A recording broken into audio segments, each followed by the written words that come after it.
Do it. Hi, this is Bill Toti, and you're watching the Break It Down Show. And I love that I get to do this, Bill, because one, as you know, look, my show covers a lot of topics, right? I Hmm. get to talk to real people in real time about what they're great at and what they're passionate about. You're like me, you're a multifaceted dude who's done a lot of things. You've commanded, well, submarines. I mean, that's the stuff from movies. I've never had a sub commander on the show before, but you've done all kinds of things in the Navy, and you were also were tied to the USS Indianapolis, the one from World War II that was sunk, and the whole tragedy that came out of that. You're not, tied to that community. And look, as someone who's a captain in the Navy, you're a trained leader. You've led big organizations. You end up, when you pick these things as projects, and sometimes they pick you, but Hmm. you don't get to put them down like a regular person does. Like, the crew that you commanded, you own those guys for however long they want you to be their boss. Yeah, that's true. And it's very different in the military, obviously. And, when I left the military and led organizations in civilian industry, I had to learn completely new leadership styles in order to succeed. And that can be the topic of an entirely new book, which has, I, I'm not planning on writing. So maybe you're going to pick that up for us, Pete. Okay, good. It is a thing though. Like when people talk about leadership quite a lot in the professional zeitgeist, Mm. and they'll say like leadership this and leadership that. But it- when I was in the army on our post, we had a rash of DUIs. And so the Mm. boss talks to the boss, who talks to the boss, and he's like, "Why the hell are there so many DUIs coming out of your unit? What are you going to do about it?" And he's looking around like, there are 5,000 people in my battalion, which normally has, 1,000. It's a training battalion, right? So it's massive. Mm. And he's like, I don't know what I can do, to stop these things from happening. And you have all these myriad leadership challenges where you're like, I'm not just saying, follow me. You have all of these things. You've got people to develop. You've got ensigns to say, I need you to write an academic paper. You've got to know. I mean, to be a great leader in terms of the military sense, it is, and again, like we just talked about a second ago, it's an eternal job. It never stops. You're always looking at these things. You're always trying to figure out, how do I get better? How do I find the next person and mentor? It seems to me like it is just really relentless for you. That's true. And, in the military, of course, we're responsible for some things that our people do that you're not responsible for when you're a civilian leader. Yeah, You have tools that you don't have when you're a civilian leader. However, civilian leaders have tools that the military people don't have as well. And that was one of those eye-opening moments for me when I joined industry, is that, it's really easy to get rid of somebody in civilian practice in industry. yeah, It's not so easy to get rid of when you're crew members in the military. mm, And when you do get rid of them, it has profound implications that it doesn't have when you fire somebody in industry. So it's a completely different environment with completely different cultures. When I'm captain of a submarine, my crew may disagree with me, but in final analysis, there's no place for them to go. I mean, they're not going to leave the ship. We're submerged. In yeah, private practice, and I say this to my active duty friends all the time, leadership is hard, but it's even harder when you're leading people who can actually quit. You didn't have that yeah, problem when you were in the military. You can have people who quit on the job, right? They were effectively quitting. They were mailing it in. That's different. In the civilian world, they walk out the door and they ain't coming back, and there's nothing you can do about it.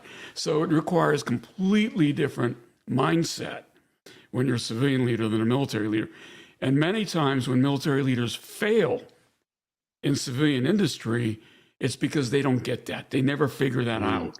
And I joked a minute ago about that could be a subject of a completely new book. I yeah. do talk about that some in the book I did write, but that's not the focus of the book. Yeah, yeah, yeah. This is a great point you're making, and I want to spend a minute on it because um, you don't have the comp. Well, I mean, maybe a little bit, but the next submarine commander over in the dock might be like, hey, in the civilian would be like, I got a better submarine. I got better people. We Yeah, got women come on join board. my crew. Right. Come join my crew. And then one of the things, the advantage, and again, I'm using generalities here, but as a commander on your boat, the staff says, here are your three options. Which one do you want to pick? And you pick option three, and it breaks people's hearts. And then you get over it and you get to work because the boss said, we're going this direction. It's his call. It's his responsibility. We're going that way. You don't have that in a civilian world. It's like, oh, you picked number three. Well, guess what? Number one's better. I'm going to go start a new company. I'm going to Yeah, poach this staff just cleave off a whole part of your organization in the civilian world. it's absolutely true.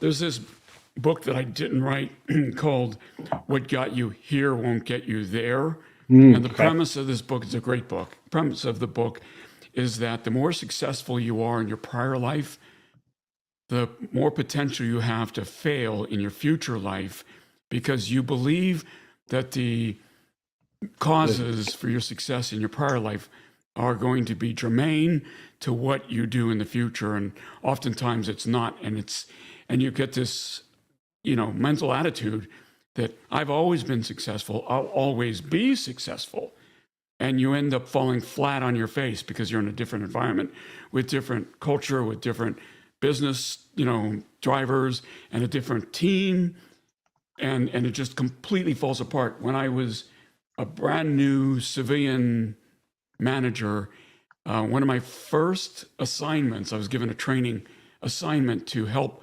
fire a retired one-star general who was an employee of the company. And I was like, we sat down with him. Of course, I wanted to know why he didn't work for me. I wanted to know why we were firing him. And it was precisely that his crew was picking that other ship. They were leaving us because they didn't believe in what he was doing. And that's when I coined this phrase, leadership is hard, but it's even harder when you're leading people who can actually quit. That was a hard thing to do. This guy had never failed at anything in his life, and we were terminating him. That's a big deal. And, that's one of those things where prior success doesn't guarantee future success. And I preach that all the time. Yeah. Yeah. That's, boy, that's something, right? And the brand and type of success that you've had, especially in the military, you're in a grinder and you're going to look around and your peers aren't going to be next to you as you graduate up. And sure, everybody can probably make it to colonel by just simply toughing it out, and I mean like '05. But it gets real hard. And by the way, toughing it out, they're like, you're going to have to sit at this desk. You're anchored to this desk for 10 years. Can you get through it, lieutenant, or captain or whatever rank you're going to be? And they do smash you to pieces. And those that survive have a particular kind of leadership that works. And I guess the other thing with that is and I'm going to be a little bit unfair here, Bill, but I think I can do it. There aren't a whole lot of. I look around at generals and admirals. I look around. I don't see a whole lot of winners. People who won wars. People who maybe led their organization well, but the institutions that they were running, they didn't do well. So you look at that and you think, are these generals? Are these admirals? Are these people we actually want in charge? Were they not able to advance and adapt to the environment? And again, like that's a hard question to ask, but I think it's fair when we look at our record the last 20 years and the endeavors militarily that we chose. We didn't come out looking so great on the other side. Pete, you're not being unfair. I'm co-host of a podcast called The Unauthorized History of the Pacific War. It's about World War II in the Pacific. And it turns out that the admirals and generals who are really good in staff jobs, we'll call it that, generally sucked in warfighting command jobs. And so an example of that would be Robert Gormley. Robert Gormley was put in charge of Southwest Pacific for Admiral Nimitz, and he had been in England before we were attacked at Pearl Harbor. He had great diplomatic political skills, but when he went down to New Caledonia, which is where he's commanding the Southwest Pacific, his warfighting skills were horrible. And it turns out we had to fire a bunch of those generals and admirals who didn't develop the warfighting skills. And the question became, where are our warfighting admirals? Gormley was fired. William F. Halsey was put in his place. Morale instantly soared. He was a fighting admiral. And we had to do that at a bunch of different levels. Admirals would fail, they get fired. And it turns out those political skills, a lot of times people make flag because they end up not pissing anybody off, right? They're fairly delicate and discreet, and they've made no enemies, and they get promoted. People think they're good guys or good gals. That doesn't make them good fighters. And I worry about today, about where are our fighting generals and admirals today, because the environment, we were in war for 20 years. I think the Army and Marine Corps did a really good job. To some extent, the Navy did, but those people are retiring. And, who are we putting in their place? What experience do they have? One thing about Halsey, just getting back to it for a minute, he was the right man at the right time in 1942, but by 1945, the war had passed him by. And he was screwing up right and left, but people loved him too much to fire him at that point. And I worry that might be happening today too. And so there's a lot going on. There's so many layers of that statement you just made that we could talk about just that for an hour. Yeah, and I want to stay on it for just a touch longer because it is important. When you work in the environment, and I did, and I was able to stay as unit after unit rotated over the top of me, and I met people. I'm working at the ground level, and I had this great two-star general, General Wolf, who ran the division I was in, and he said, Pete, the thing that I don't, and by the way, I get to talk to a general as just some civilian dude, right? But my commander's like, sit with Pete and talk with him, and so he was kind of guiding me because I don't know what he needs as an intel collector. And he's like, what I need, what I can't get from anybody. He's like, I know more than all these lieutenants that are briefing me at the battalion level. I know more I know all this stuff. What I don't have is ground truth. I need to know what's actually happening on the ground. And that gave me a lens that made me powerful to the generals that would listen. But a lot of these briefings that I sat in, Bill, they were performative. It's like, oh, okay, now the general's here. Now we have to sit down and give the standard briefing plus. And then you're like, oh, good brief. And I'm including the guy who's Secretary of Defense right now. And I would look around and I think, nobody has a channel to this dude. General Austin, we'll just pick on him. He was in charge. He can take it. But I looked at him, he doesn't understand or isn't able to communicate with anybody about how this is actually going. And I thought, man, if he ever goes to the next level, whatever that is, I don't know that I have a lot of confidence in him. Not that he's a bad guy, not that he's not qualified, not anything, but just he's so far removed from reality. How can he lead that organization? And I think we saw a lot of that across the board with the staff and the generals who are making decisions. And I guess I'll close my little point by saying, no one ever thought to make a professional course for how to work with an interpreter. That's on And some that general became a somewhere. critical skill, didn't it? Yeah, we never had that. So Yeah. when you do look at an organization, to be fair, I mean, look, we can move stuff. We can put service members 10,000 miles from where they are in a matter of 96 hours. A whole lot of power can show up, and we can make nachos and pancakes show up with those people. It's remarkable what we can do. We are great at that. We are great at showing up with a whole lot of stuff. Yeah. Yeah, go I ahead. remember in Afghanistan seeing them put up a Burger King, and just in you don't. We're really good at bringing America to wherever we're going. Yeah. Whether it actually adds anything to what we're doing is another matter entirely. Yeah. So I want to slide over to your book that you did write, and from CEO to CEO. And how do these lessons apply? Like, what is the point of the book? And you talk about these things that you should have written and you haven't written, but what is this book about? Well, when I was in my civilian jobs after I left the Navy, I had thousands of employees, and I'd say 10 to 15% of them veterans. Really tried hard to hire veteran employees.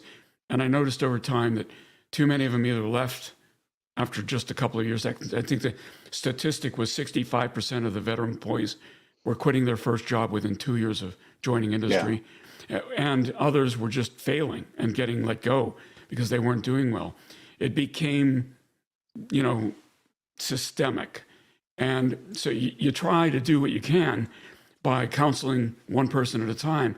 But when you have thousands of employees, you reach a point where you can't do that anymore. You can't you can make meaningful differences in one person's life.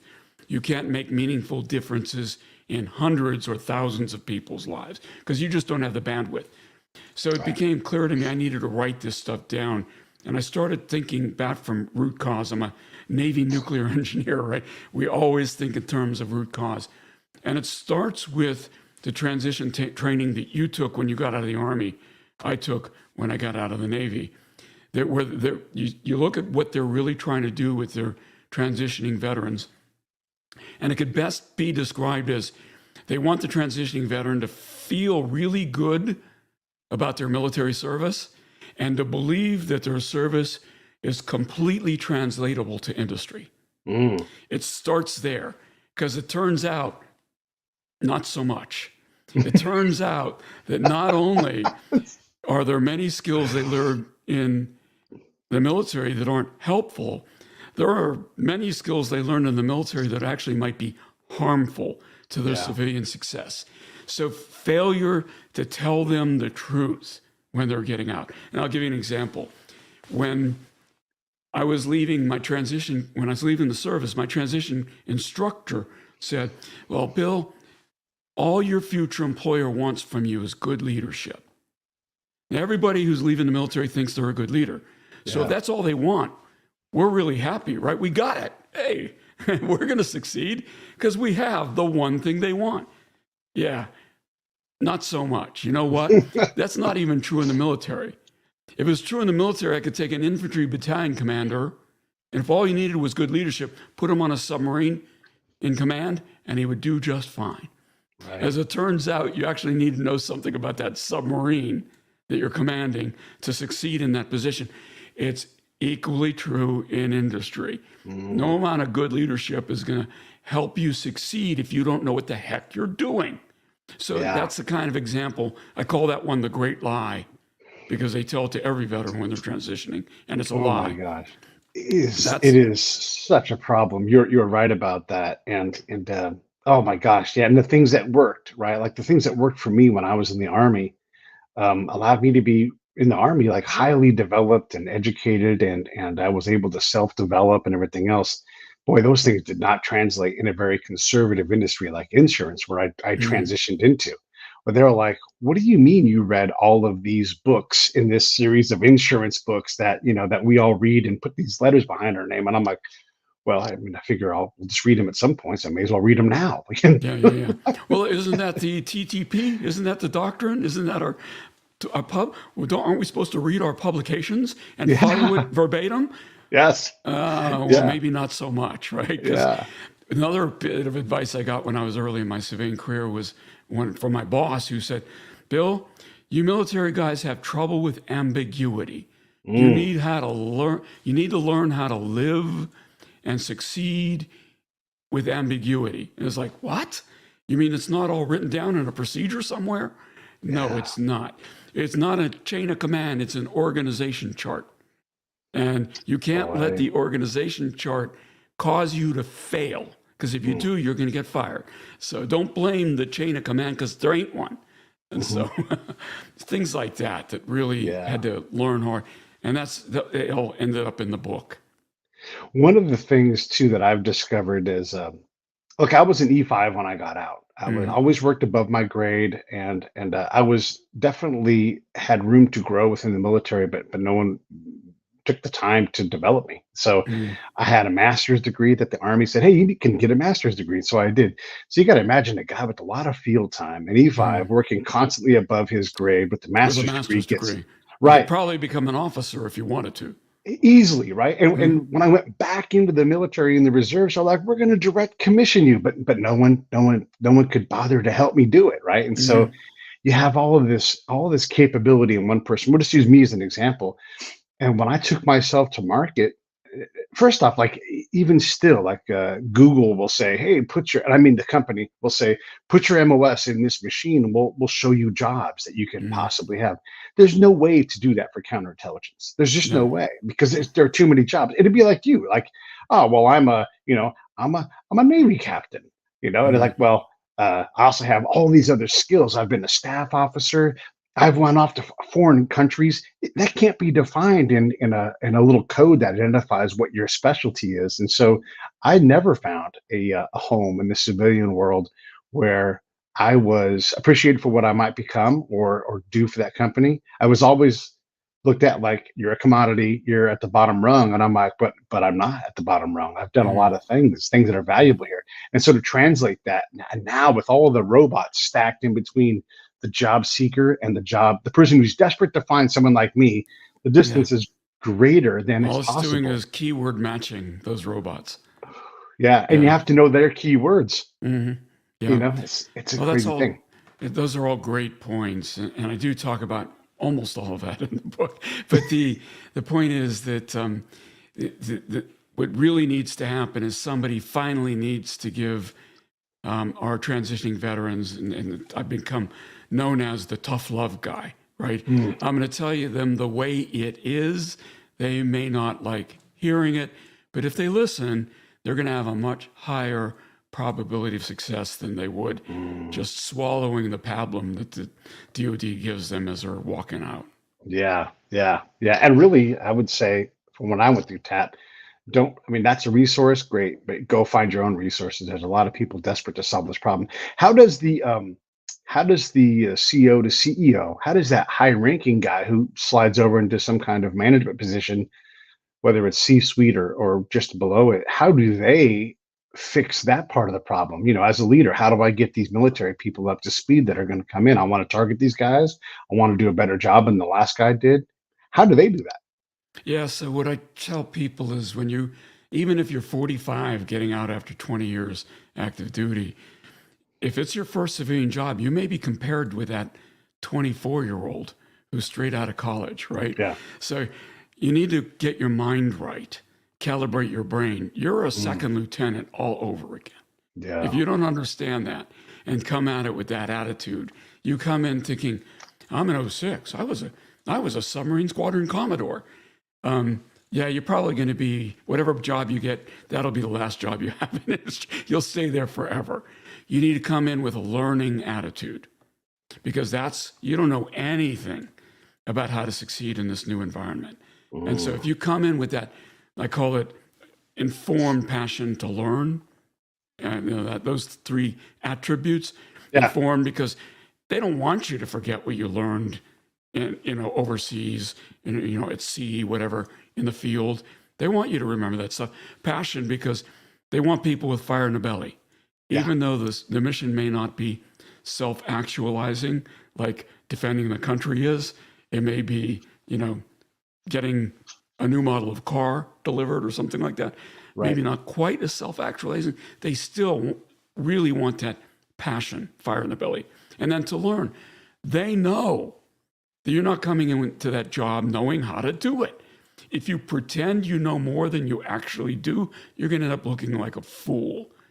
The old saying that was attributed to Abe Lincoln, I don't think he ever said it, better to remain silent and let them think you're a fool than open your mouth and remove all doubt.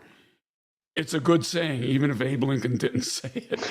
And I tell people when they first transition industry, if you swing for the fences, you're going to strike out. Go Mm, for base hits, not home runs, and then move yes. forward incrementally, and you'll do fine.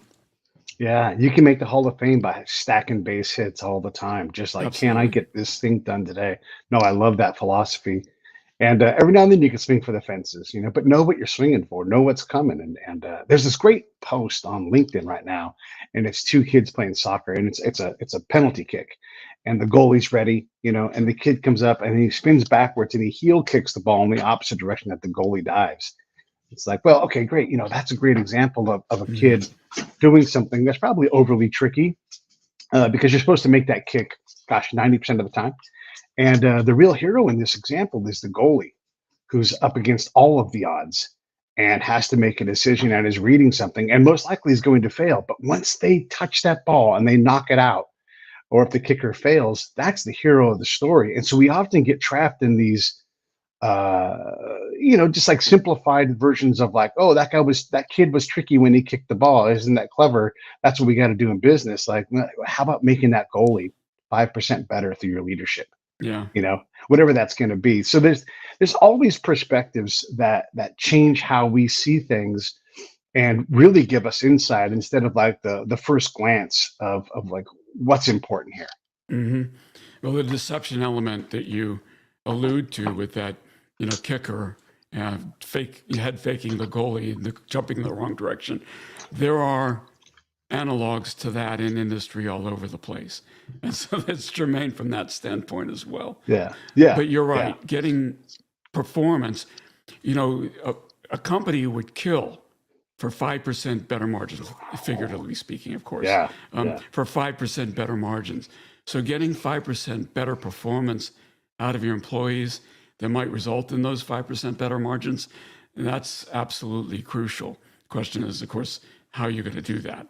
It's Yeah. easy to say, oh, and then this is one of the problems I had.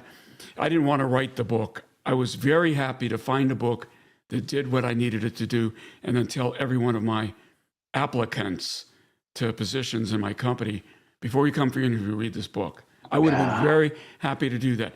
I had no real desire to spend 2 years, and these days, many tens of thousands of your own dollars to get a book on the shelves, right? If it was already out there. The problem is most of the books that were out there, all of the books that were out there, were those kind of books. Get 5% better performance. Oh, thank you very much.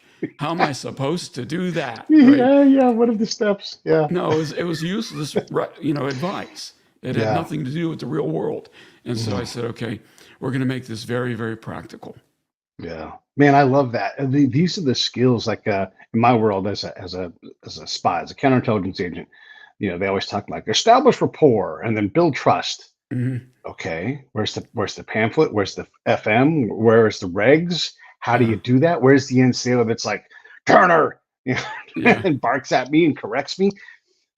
Those are impossible things to say across a language, across a culture, in a war-torn area. I mean, you add all these other things in. How in the world are you going to reliably teach your service member to do that and then translate that to the civilian world? It's like, yeah, telling me I don't have a tolerance for ambiguity. That's all I've been fed is ambiguity. So it's exactly. It's a crazy example. The Marine Corps coined this phrase, the strategic corporal. I don't know if you used it in the Army, but it was all about exactly that, right? The things that would motivate an American may have exactly the opposite effect as you're trying to establish rapport with a guy in the village as they're sitting on the floor drinking tea. Yeah. And so we tried to do that cultural training for folks going over there. And by the way, and the people who had experience in Afghanistan, I can't remember what the village council was called. I used to know this stuff when I was in the middle of all of that. But the things you learn in Afghanistan, dealing with them, didn't work in Iraq because a completely different culture. And you assume that, well, they're all Islamic. It doesn't matter. They're different tribes, different, cultures, different everything. And it could be counterproductive. And you're right. Folks that were put in that situation had to deal with a lot of ambiguity. But what percentage of people in the military were actually in a position that you were in? I'd say 95% of people who leave the military didn't see combat, more than that maybe, right? Yeah. And so the stereotype that develops, I call it the generation kill syndrome, where civilians, the only thing they know about military people is what they learned by watching Generation Kill, which is completely inaccurate, or even it was accurate, go forward, deployed, completely inaccurate how people behave here, right? Yeah. There's so much wrong, and we're constantly battling these stereotypes. Oh boy. I don't think we'll ever get ahead of it. And imagine if you're a person who was in a fight, and we'll just say that you were part of that. Look, this is for the audience. Most people on a deployment don't go within a mile of any kind of firefight. Not even 10 miles sometimes. Sometimes they're mortared, but that's different than going out into the wild and getting into a firefight. So there's probably, I don't know, the outside number. The wire. Yeah, let's say it's 15-1 people who aren't doing something that's outside the wire, right? So the vast majority of people, well, you feel shame if you're someone who wrote a desk. Like, I need to make sure we have everybody out there, like I want to get paid as the guy who goes outside the wire. I want to have the phones work when I show up. I want to have the showers be hot. I need all of these things. And so not everybody can go outside the wire. But boy, if you were a person who made sure that I had what I needed when I came back in, you can be embarrassed to say, oh, you know what? I mean, I got mortared a few times, which is a Yeah. big deal. Yeah. But there's also that I don't know how you deal with it if you never got close to a firefight and the world thinks that everybody's in this constant firefight. Well, getting back to the World War II Pacific Yeah. Theater of Operations again, Nimitz after we invaded Guadalcanal, Nimitz went to the front 2 or 3 times. Gormley, his subordinate commander who commanded that region, never did. Then the first thing Halsey did when he was given command was go to Guadalcanal. And they were all shelled while they were there, artillery or naval gunfire, Japanese naval gunfire. And both of them learned so much. They didn't call it going outside the wire then. It's what we call it today. But they learned so much about the actual conditions. Leaders weren't afraid to do that. You can contrast that with Douglas MacArthur, Army guy. Sorry about that. Yeah. His nickname became Dugout Doug because he never went outside the wire. So, Right. I mean, different management styles. So it was true there were people who did and didn't back then. But there's no way to learn unless you do. Yeah, that's true. Well, let's stick on the podcast for a little bit here because it is I'm fascinated by a couple things with World War II. One, we completely disregard Korea. Like it's just never talked about, and that generation of people are dying at a rate similar to the whatever's left of the World War II generation. I wonder why it is that let's deal with this first. Why is it that Korea doesn't stick with us like World War II does? It's called the Forgotten War for a reason. People don't pay attention to it. We were war weary. I mean, just remember that World War II had just ended 5 years before Korea. It's crazy. Yeah. Yeah. My uncle was in Korea. Battle of Pork Chop Hill was overrun by the Chinese. My Uncle Ralph, I had an uncle in World War II in Guadalcanal and the Philippines as well. But yeah, I mean, my uncle didn't talk about it. Neither uncles. That's an important point. When people came back from war in those days, they didn't talk about it, right? If they struggled with what we call PTSD today, they generally drank themselves into oblivion. Right. But they didn't talk about it. The USS Indianapolis survivors that I became friends with in the 90s, many of them became alcoholics. Many of their family members didn't know they were on that ship until the movie Jaws came out in 1975. Yeah. Then they fessed up, well, that was my ship. I was on there when that happened, right? This is one reason that people from those generations, the Korea and World War II generations, they come home, they want to get on with their lives. They don't want to talk about it. They move forward. And as a result, decades later, nobody knows about it. And of course, there were fewer people. In World War II, something like 35% of men were in uniform, in American men. It was 65%, 80% of men of age, in the right age bracket. The other 20% just weren't physically qualified. Pretty much everybody. In Korea, that wasn't the case. The draft still existed. People still got drafted, but they didn't get drafted in the numbers that they got drafted in World War II. And of course, World War II was a global war. Korea was a limited police action. That's what they called it. Tell that to the people who were suffering in 30 degree below, zero weather. So it's funny because when my uncle first told me when I was a boy, Korea was the forgotten war. Then I was in the Pentagon on 9/11, and people forget a plane hit the Pentagon on 9/11 too, not just New York. And 2016, when I did my first interview about the Pentagon being attacked on 9/11, I said 2 things. Number one, we were hit by kamikazes. The Al-Qaeda didn't invent that tactic, the Japanese did. Right. So they're just better students of history than we were. Number 2, the Pentagon's forgotten 9/11. People, every time I say it was in the Pentagon on 9/11, they say, oh yeah, a plane hit that building too. And it's like, and again, I didn't make that phrase up. I didn't coin that phrase. I got it from my uncle who was talking about his involvement in Korea. And so there's a lot of, Yeah. oh, I don't know what to call it, simpatico between, you know, the events of that era and events of generations before us. Mm. Now, I don't want to discount Vietnam. That was a completely different experience, similar in some ways, different in others. But you do find a lot of sympathy between World War II and Korea vets and Hmm. folks that served in Afghanistan and Iraq for those reasons. Yeah, there's a lot of things to ask about right now, but I'm gonna try to just ask about one. Along with this concept of simpatico and then things that gain value over time outside of this. Let me just say it this way: I believe that Hollywood using Nazis as the history's heel has given a chance for Japan to rehabilitate its image. Because let's be honest, like you can talk about human atrocities, and the U.S. we can talk about that too, but Japan was a monster. I And they mean, were. just The rape of killing Nat and King, the yeah, experiments, they ran Dr. Mengele, you know, Nazi German Dr. Mengele. They ran experiments like that on living human beings. And people don't seem to know that as well.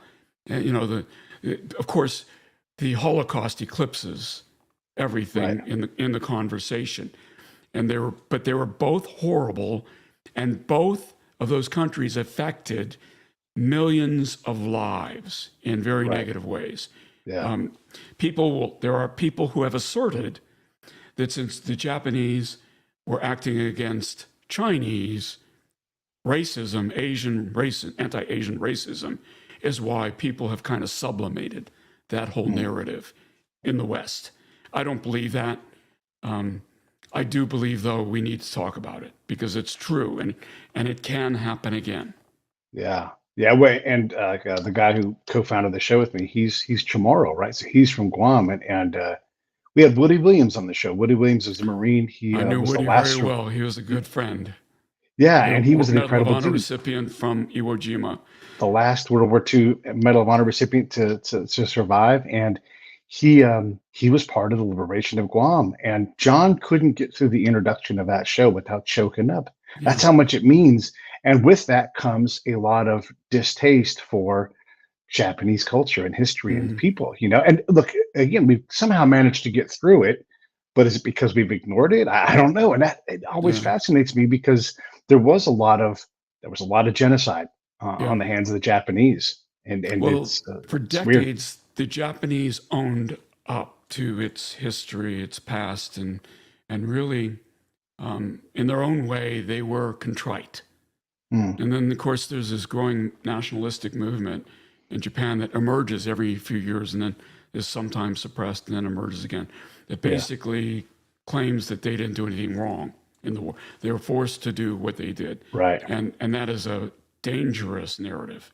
yeah, And of course, yeah, we've got to do everything we can to make sure that that narrative is suppressed because it's untrue. And it's like saying Holocaust deniers, right? right, That's a right. dangerous narrative. We have to do everything we can to make sure the truth emerges. And that's sort of what you guys are doing on your podcast. My grandfather flew Hellcats, among other things, and the records of him It's a doing great things. airplane. Yeah, yeah. Yeah. Records Way of better him than the doing things Wildcat it exist. replaced, right? Um, Yeah, it couldn't quite outfly the Zero, but it was well armored. And so it had self-healing fuel tanks and things like that. So it way outlasted, once the people learned how to fly it, way yeah. outlasted the Zero. There are so many stories where we know specific people, you know, we're like, this person was in this flight of, and then he, you know, like the guy, I think it's the Battle of Coral Sea when he, you know, he does an incredible thing and he ends up in the, and there's so many people, so many names, Right.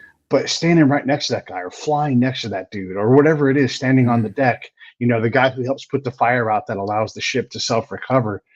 You know, there's all other people's grandparents, you know, yeah. that are out there doing these things. We've latched on to certain people, but now we get to slow down and really review the record and be like, who else was there? Oh my gosh, look at what this guy did as well. And it's, I look at the size, scope, and the ferocity of that fight, and it's shocking to me. So I just have two questions. Talk about that, and also talk about that perception that in the Navy, it was always a fight. There was always a fight going on. I would imagine 90% of the patrols that went out, had relatively little, if any, interaction because it's just you can float across the Pacific. And I'm not saying you're not in harm's way, but for the most part, most patrols in the Army, right? Nothing happens. You just go and Mhm. you do your job and you come back. So, what was the rate of contact that they saw on patrols in the Navy during World So War II? nearly 100% when they were No not in, kidding. oh, Wow. absolutely, when they weren't in transit. So, for Hmm. example, the first naval battle of Guadalcanal, the second naval battle, 100% of those ships engaged. And when we talk about Guadalcanal in particular, more sailors died than Marines. Almost Mm. 4 times as many sailors died in the Battle of Guadalcanal, which lasted about 6 months, than Yeah. Marines. And so people think of Guadalcanal as being a Marine battle. Well, sure, it was. They just didn't die because oftentimes, heck, takes the Battle of Savo Island. Hmm. We lost four cruisers in the Battle of Savo Island with thousands of fatalities. And talk about Indianapolis, 900 sailors died when that ship went down. And, Yeah. so nearly every warship that the United States had in the Pacific at the time saw some form of combat. So nobody was going to get out. There were transports that got lucky and oilers that got lucky and things like that. All they're doing is try to run from point A to point B and avoid contact. But Hmm. of the ships built for war, nearly 100% were in contact at one point or another. That's remarkable. That's remarkable. That's a big ocean, and I guess you're looking for fights, right? And that's what it You is. are, And you are. if you're in the Taffy 3 task force, you're like, we have no business being in this fight, but there goes the boss What a directly great towards the story fight, you that know? is, though. You're talking about Leyte Gulf with Taffy Yeah, 3, and yeah, what a great story that is. Just heartbreaking, and one of the just heroism exhibited by the destroyers at Leyte Gulf. Well, I'm not sure that we'll ever see anything like that in the Navy ever again. yeah. Okay, will we ever see someone cross the T in a naval battle again? I doubt it. You're just the ranges that we engage at these days are just Yeah, too great. And yeah. heck, we don't have the guns anymore that we used to have. Now our guns could fire at a high rate of speed, but the whole business of you need to bring the broadside to bear. It happened several times in World War II. Um, Cape Esperance is one of the most dominating examples of that, where we did cross their T. And, I joke that it was like Horatio Nelson in 1942. Yeah. So, but I don't think things like that will ever happen again. We're going to be engaging at aircraft range or long range missile Right. range in future Yeah. combat. Yeah. It's crazy. The other thing I was going to say, with my grandfather being a World War II pilot out in the Pacific, there's records, there's logbooks of like, Norton took off at this time, or whatever it is. And you really can get rather, if you choose to, you can go out and almost pick a subject and find all kinds of fertile, unpublished land, Mm-hmm. in the world of story because you find this person or that person, or you gather all the letters because there's so many letters from all of that war, World War I, II, full of letters just sitting there Oh, waiting yeah. to be discovered. Well, the Japanese did that too. In fact, I point out the Battle of Midway, the best book about that, written by one of my friends, John Parshall. The book's called Shattered Sword. The reason it's so remarkable is somebody went out and translated all of those logbooks from Mm, the carriers that were at the Battle of Midway. So we were able to tell the truth about which airplanes took off when, what the armament load was, why the delays occurred, and it rewrote the history of the Battle of Midway. There are things we can do that with, and there are things we can't. So, for example, the story of the Indianapolis, logbooks were lost when it was sunk. So there's stuff we didn't know until the ship was rediscovered at the bottom of the Marianas Trench in 2017. Then, by reviewing the video of the ship at the bottom of the ocean, we were able to correct some of the vagaries of what happened to it. But because there's no battlefield in the Navy, the ocean looks the same after the battle as it did before the battle. You right. can't go do your excavation and exploring and determine like you can with Shiloh or Gettysburg. and Right. determine where people were and what actually happened. Um, none of that's true with naval battles. So if those records don't survive because they go down with a ship, there's a lot of speculation as to what actually happened when those battles occur. Are there any artifacts? The Titanic has so many things that were brought up from it, and it's been there for 100 plus years. Are there artifacts left on the Indy or these other ships? I mean, I think they found PT 109 somewhere out in like Gizzo. And so you have these places where they are battlefields. Is there anything left? Could there be a logbook? Is it recoverable? I guess that's my question. Some cases they're too deep to really recover anything of substance. The Navy's general policy is these are war graves, and if the Navy has to approve if anything does get recovered, and it rarely does. So, for example, nothing has been brought up from the Indianapolis, and I don't think anything ever will be. Right. Let's talk about the Indy specifically. Got to mention my friend Harold Bray. You know Harold as well. He's I from do. Benicia, where the reunion's going to be this July. When you took command of the modern Indianapolis, did you know that you were going to go this direction and hold on to this World War II reunion community? No, I didn't. When I was captain of the submarine USS Indianapolis, named after the World War II cruiser, obviously, I was just trying to get through my command tour without getting, without doing anything that was going to cause people to question my competence. And, my crew did so well that we ended up hitting it out of the park and, earning the ship's first Navy unit commendation in its 18-year history, won the Battle E, and so won the Navy unit citation. So did really, really well in command because I had such a great crew. The World War II survivors of the Indianapolis, I kind of knew them because my command tour on Indianapolis was actually my third tour on that ship. I'd been a junior officer, got married when I was on the Indianapolis as a lieutenant, was navigator operations officer on Indianapolis as a department head and then later CO. So I kind of knew some of the survivors a little bit, but when we decommissioned the submarine, because they never got to decommission their ship, it was sunk, I invited them to take part in the decommissioning of my submarine, but I asked them to stand information with my crew as a combined crew of USS Indianapolis. And most of these guys were in their 70s. Obviously, I didn't ask them to stand information for very long, a couple of minutes. Yeah. But it was symbolic, but it was more than that. I think it was congealing. It really kind of caused my crew to connect with them in ways that I don't think it would have otherwise. I think it was, the heroic, the symbolism of all of that, I think it was very important.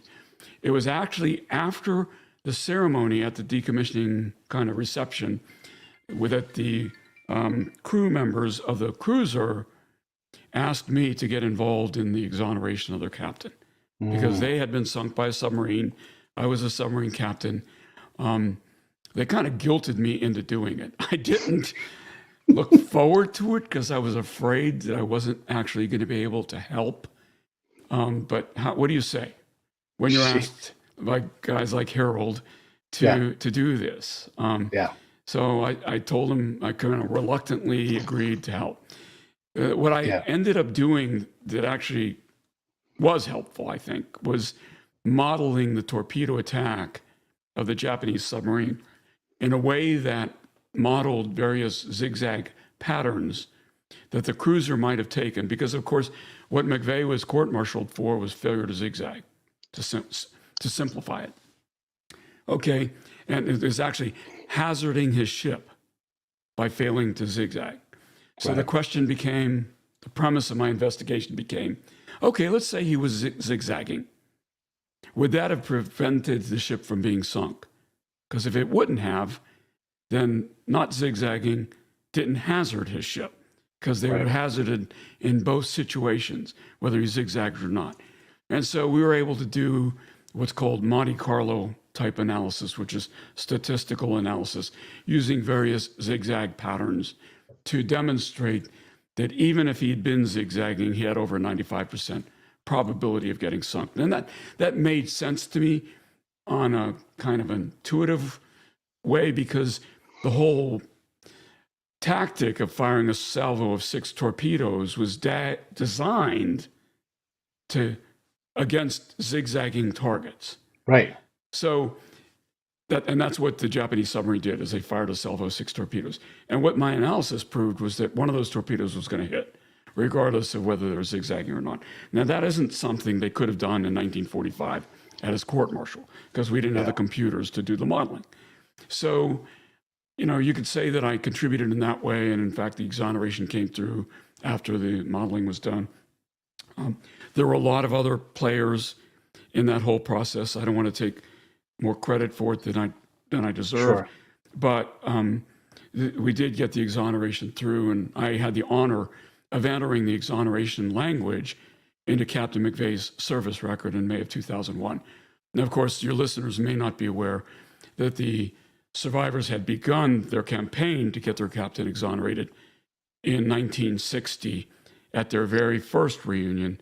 Right. And McVay committed suicide in 1968. Yeah. So he didn't live long enough to see the exoneration come. And one of his sons did live long enough.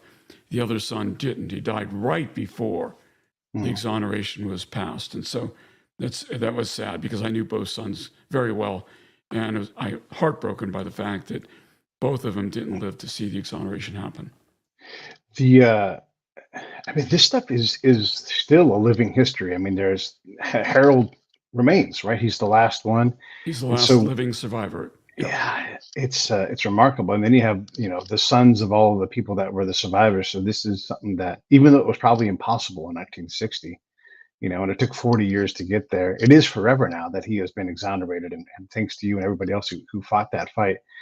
And, sometimes these things happen. That SF team that got ambushed in Mali, right? We wanted to put it on a captain who was pushed way beyond his capabilities in terms of support. Everything, right? And then they're like, "What's your fault?" Like, it's his fault that 2 patrols met and there was a firefight. Like, oh my gosh, it's and thank goodness the Indy was sunk after it delivered its payload. I mean, can you imagine that, like, how different history would be? Bomb. Yeah. That's actually one of the few things that the movie Jaws gets right. Almost everything that Quint says in that scene is wrong, but they did deliver the Hiroshima bomb. That part of it's right. Yeah, and they set the record. It's funny, Harold, if I remember the story, he's like, first time I get on a boat to go anywhere, it's the Indy in the Bay Area, and off we go, and we set a record that there's no one there. No one's ever going to beat that record. They steamed straight to Guam, I guess it was. Yeah, they refueled in Pearl Harbor, so the record was actually the speed to Pearl Harbor, Hawaii. But then they went to Tinian, dropped off the bomb in Tinian, then went to Guam, and they left on their final voyage from Guam, heading to Leyte to join the Japanese invasion force. Right. When they were sunk. Jeez. Gosh, that's so crazy. Yeah. Did you have a chance to meet Commander Hashimoto? I tried. When I was in command of the submarine in 97, I was deployed. We pulled into both Sasebo and Yokosuka during that deployment. And we did an exercise called Keynote with a Japanese submarine. And after the exercise was done, we were having a big party, a lot of sake and all that. And I asked the Japanese submarine if he had a way to get in touch with the submarine commander, if he had a way of getting in touch with Hashimoto. He said he did.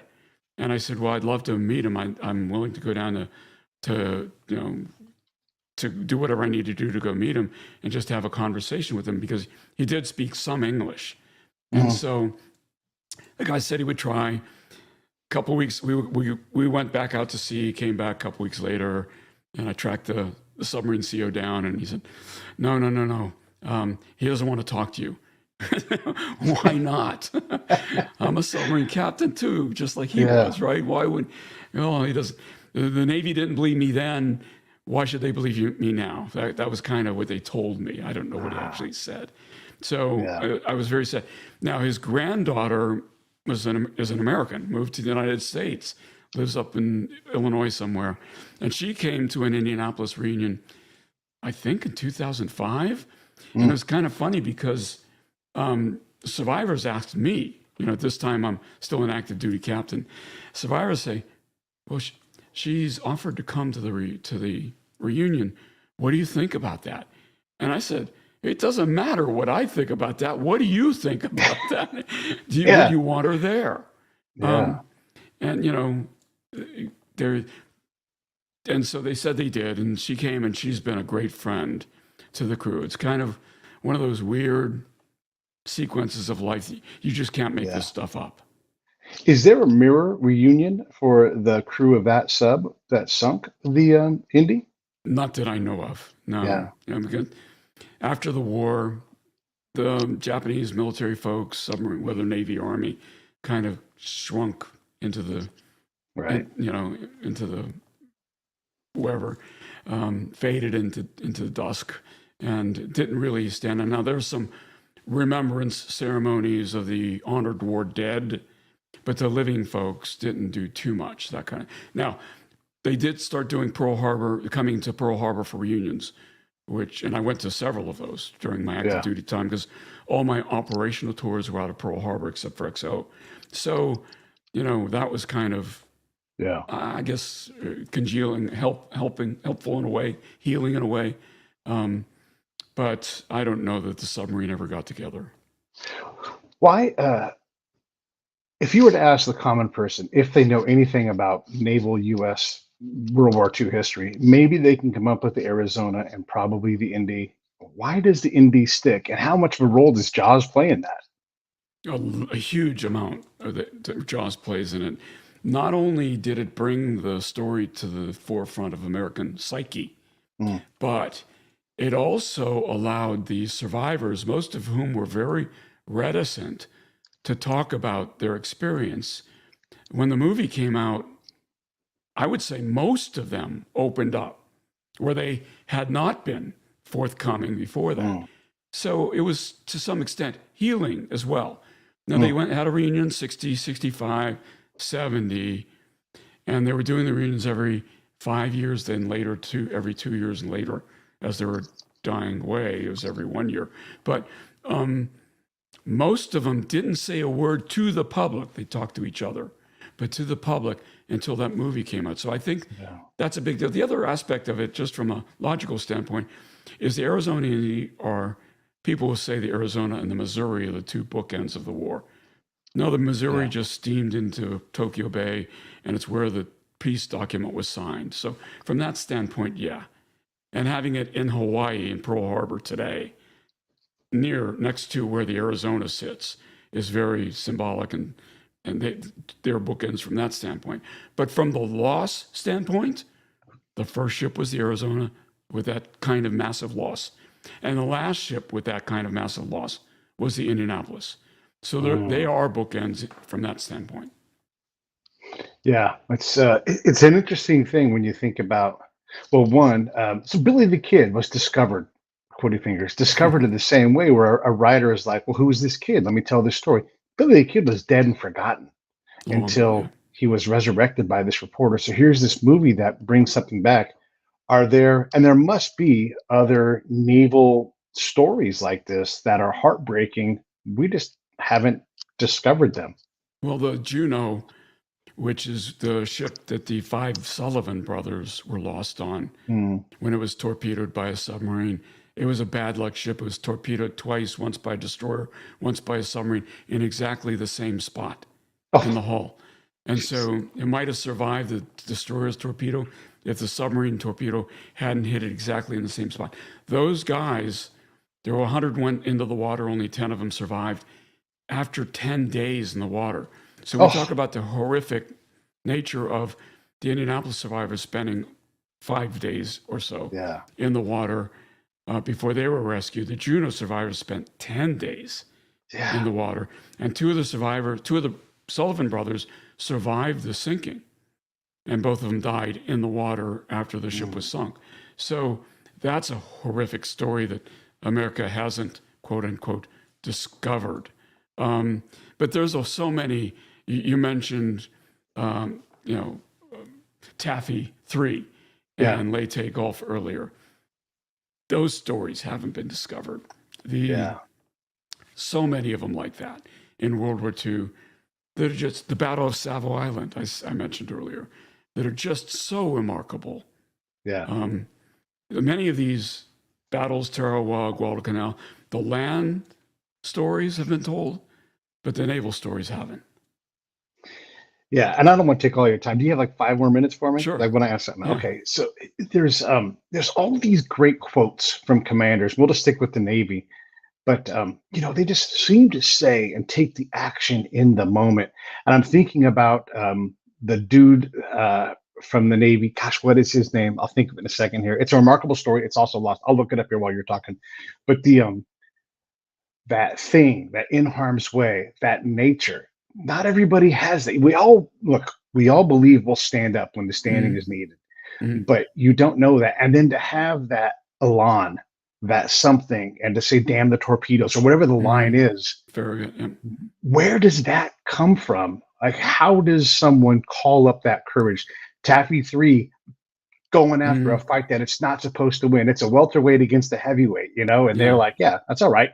Here we Mhm. come. Yeah. What is that? Where does that spirit come from? Yeah. It's very gut wrenching when you think about it. And as bad as it was in all of these surface ships, it was even worse for the 52 submarines that were sunk. When the submarine sinks, it's not like, for example, when the Hornet sunk, it was an aircraft carrier, people had a long time to get off the ship as it was sinking. That never happened on a submarine. When a submarine was hit, it was going down with all hands in almost every case. And we lost Right. 52 of them. The U.S. Pacific Submarine Force had the highest, not casualty rate, highest fatality rate Jeez. of all American armed forces, higher even than the daylight bombing raids that were made over Germany. So the submarine force, and those stories are all going to be lost because all the crew members went down with the ship, with a very few exceptions, like Dick O'Kane in the Tang, where he was hit by his own torpedo on the surface, and everybody on the bridge survived. So there are big differences in these naval battles because the average, and this is going to sound weird, but I'm going to say it anyway. The soldiers and ground forces, SEALs for that matter, when they're in a ground combat, when they're in contact with the enemy, the individual gets a vote. They can say, yes, I'm going to stay here and fight it out, or no, I'm going to run away, right? They get a vote, and most of them make the right decision. The vast majority of them make the right decision. But the ones who want to run away can, and some do.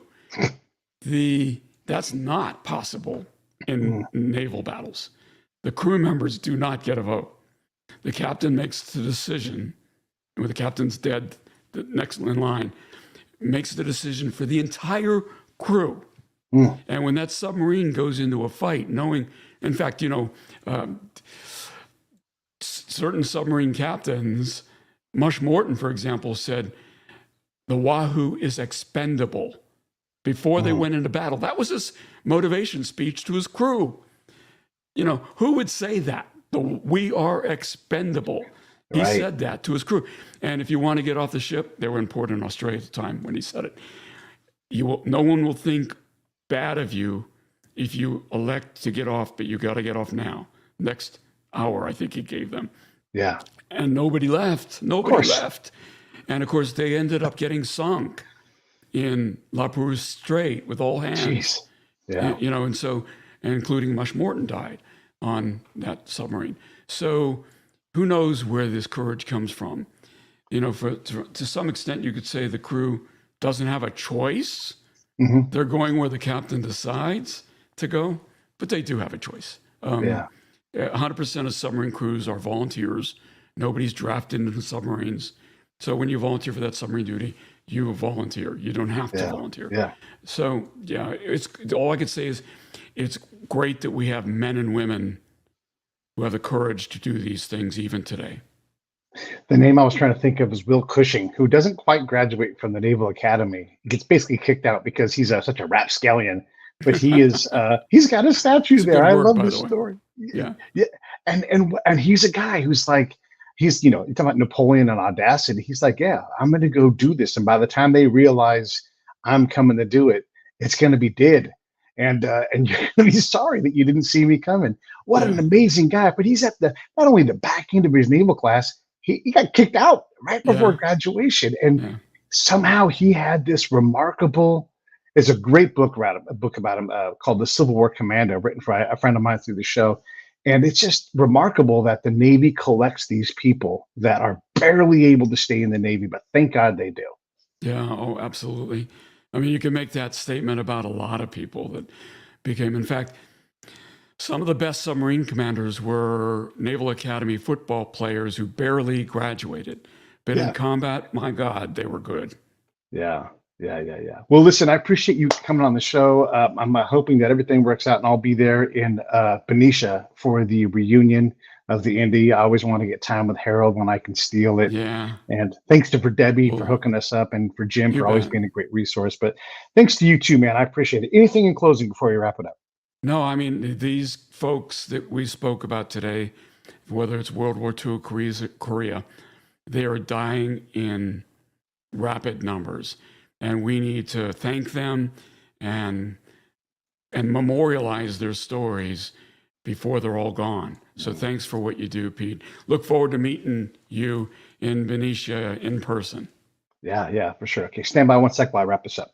Hey, thanks for watching the show. I really appreciate it. Right here, you can subscribe. Please do that. It makes the show grow. Hit that notification bell so you know which incredible guest is coming up next. Down below is the PayPal link. You can put a small subscription in. That is an enormous help. All that money goes right back into the show. And then right up over here are the next episodes you should listen to, curated